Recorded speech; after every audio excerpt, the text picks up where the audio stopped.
দর্শক, আমরা নিউ জার্সির মেট লাইফ স্টেডিয়ামে একজন বাংলাদেশি ভলান্টিয়ারকে খুঁজে পেয়েছি। তার সাথে কথা বলতে চাই। আপনার নামটা একটু জানাবেন এবং আপনি কি যুক্তরাষ্ট্রে থাকেন কি না, বা এই যে ভলান্টিয়ার হিসেবে যুক্ত হওয়াটা কীভাবে একটু আমাদেরকে জানাবেন প্লিজ। আমার নাম হচ্ছে ইকবাল হোসেন চৌধুরী। আমি যুক্তরাষ্ট্রের নিউ ইয়র্কের কুইন্সের ওজন পার্কে থাকি প্রায় 12 বছর ধরে। অ্যান্ড এই ভলান্টিয়ারি এতে যোগ দেওয়ার মেন কারণ হচ্ছে আমি as a football lover and I love Argentina. That's why মানে মেসিকে দেখার জন্য মূলত প্রথমে আমরা ভলান্টিয়ারি ঢুকছিলাম। গত বছর ফিফা ক্লাব ওয়ার্ল্ড কাপে প্রথমে অ্যাপ্লাই করছি। অ্যাপ্লাই করার পর এখানেও কাজ করছিলাম আপনার অ্যাজ এ টিম সার্ভিস হিসেবে, ভলান্টিয়ার টিম সার্ভিস হিসেবে। তারপর তারা এই বছর আবার অ্যাপ্লাই করছিল আপনার ফিফা ওয়ার্ল্ড কাপে। তখন অ্যাপ্লাই করার পর আপনার প্রায় 1 লাখের মতো মানুষ অ্যাপ্লাই করছে। এখান থেকে প্রায় আপনার 9,000 লোককে তারা সিলেক্ট করছে। তার মধ্যে আবার 400 জনকে প্রথমে সিলেক্ট করছে, তার মধ্যে 400 জনের মধ্যে আমি ছিলাম। Colgate Max Fresh আছে আইসি কুলিং ক্রিস্টালস, যা দেয় ম্যাক্সিমাম ফ্রেশনেস সহ Colgate Max Fresh। আমি 400 জন থেকে যাদেরকে আপনার ইন্টারভিউ জন্য ডাকছে, যে 9,000 লোককে, তাদেরকে আমি ইন্টারভিউ নিয়েছিলাম, আমাদের মতো ভলান্টিয়ার যারা ছিল।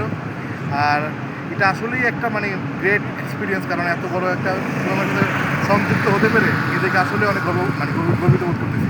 অ্যাজ এ বাংলাদেশি হিসেবে এটা আসলে অনেক বড় পাওয়া আমাদের জন্য। আপনি যুক্তরাষ্ট্রে থাকেন? জি অবশ্যই। আপনি এখানে কি পেশায় আছেন? আমি এসে অ্যাজ এ রিয়েলটর হিসেবে আছি বার্কশায়ার হাথওয়েতে। এটা হচ্ছে ওয়ারেন বাফেটের কোম্পানি, ওইখানে আছি। আপনি বলছিলেন মেসির কথা, আর্জেন্টিনার কথা। এই ভেন্যুতে অন্তত গ্রুপ পর্বে আর্জেন্টিনার কোনো ম্যাচ নেই। না, যদি ধরেন আমি যদি ভলান্টিয়ার না চান্স পেতাম এখানে, তাহলে অবশ্যই আজকে আমি ক্যান্সেল থাকতাম আর্জেন্টিনা খেলা দেখার জন্য। সেটাই বলছি যে আসলে যদি ফাইনালটা এখানে আর্জেন্টিনা আবারও ফাইনালে ওঠে, এখানে যদি পরে কেমন হবে? আমার আবার এর পরবর্তী ডিউটি হচ্ছে আপনার রাউন্ড অফ 16, রাউন্ড অফ 32। ওইখানে আর্জেন্টিনা যদি মানে কোয়ালিফাই করে, অবশ্যই মেসি দেখতে পারবো। আর ফাইনালও আমার ডিউটি আছে। হোপ 3টা বড় বড় গেম আছে, দেখা যাক মেসি দেখতে পাই কিনা। ফিফার তো এই ধরনের টুর্নামেন্ট চলতেই থাকে বিভিন্ন দেশে, তো আগামীতে অন্যান্য দেশে হলেও বড় টুর্নামেন্ট হলে আপনার অ্যাপ্লাই করার ইচ্ছা আছে কিনা? নেক্সট ইয়ার পর্তুগালে যাওয়ার, দেখা যাক এখন বাকিটা আল্লাহর ইচ্ছা, আল্লাহ যদি কবুল করে ইনশাআল্লাহ।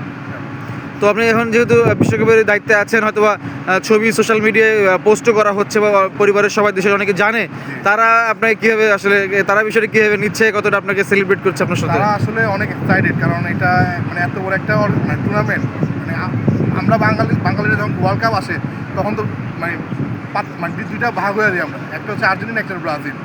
মানে তারা যখন শুনতে পারছে আমাদের মানে ওয়ার্ল্ড কাপ হইতেছে আমেরিকাতে, নিউ জার্সিতে, তারা তখন আমায় বারবার বলছে অবশ্যই মেসির সাথে দেখা হলে মেসির সাথে ছবি উঠাবা, আমাদের পাঠাবা। মানে একটা অন্যরকম একটা ফান আর কি। আরেকটি প্রশ্ন, যে অনেক বাংলাদেশি দর্শক এবং বাংলাদেশের অনেক সাংবাদিকের সঙ্গে আপনার দেখা হচ্ছে, এটা যখন দেখা হলো আপনি একটু অবাক হয়েছেন কিনা, এবং শেষ সময় আপনার মনের মধ্যে কেমন কাজ করছে? এটা আসলে একটা মানে বাংলাদেশ হিসেবে অনেক প্রাউড ফিল করছি, কারণ আমরা ওয়ার্ল্ড কাপে পার্টিসিপেট করতেছি না, কিন্তু আমাদের প্রতিনিধি আছে এখানে, যেমন অ্যাজ এ ভলান্টিয়ার হিসেবে আমি আছি, আর আপনারা সাংবাদিক হিসেবে আছেন, এটা তো আমাদের অনেক গর্বের বিষয়। ধন্যবাদ আপনাকে। ধন্যবাদ আপনাকে।